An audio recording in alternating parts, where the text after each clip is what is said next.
Bonjour à tous.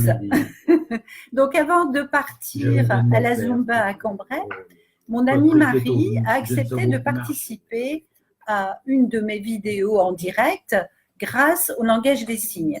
Donc là, je suis obligée en fait de suivre le texte pour qu'elle puisse faire ce langage des signes.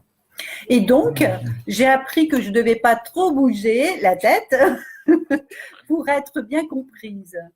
Merci Marie. Nous nous sommes connus sur Facebook et ensuite, grâce à nos échanges, nous sommes devenus amis. Pour Marie, bien sûr, la communication virtuelle est hyper importante pour ne pas être coupée du monde, bien sûr. Alors maintenant, j'entre dans le vif du sujet. J'ai une image en tête qui caricature étrangement notre société actuelle, celle d'un groupe de jeunes autour d'une table en terrasse de café qui sont sur leur portable sans échanger entre eux. Je suis certaine que vous l'avez déjà vu et vous avez souri. Reconnaissez que c'est notre quotidien, c'est devenu notre quotidien.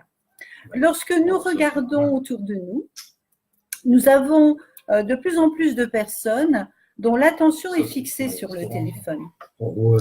Bizarrement, les relations vraies, notre famille, nos amis, etc., ne sont plus la priorité. Moi-même, qui ne suis pas de la génération high-tech, je me suis acheté un portable en 2010 pour ma première activité de marketing de réseau. Je dois dire que j'étais plutôt anti-téléphone portable, même pour mes enfants. Aujourd'hui, je suis plutôt connectée, comme pas mal d'entre vous, aux mails, aux réseaux sociaux, etc. Donc, nous sommes moins dans l'instant présent et moins attentifs aux autres. Et pourtant, je trouve extraordinaire ce portable pour mes activités qui me permet de donner le meilleur de moi-même, à aider et à conseiller un maximum de personnes. On va voir tes mains. Mais ce que nous faisons dans nos activités et que nous pensons essentiel ne remplaceront jamais la relation avec les personnes importantes pour nous. Et de toute façon, c'est dérisoire face au regret d'avoir passé trop peu de temps avec nos proches. Avoir des regrets à la disparition d'une personne est la pire chose qui puisse nous arriver.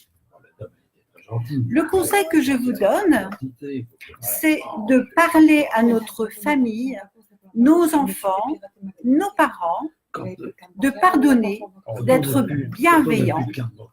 La vie passe tellement vite. Tout est éphémère.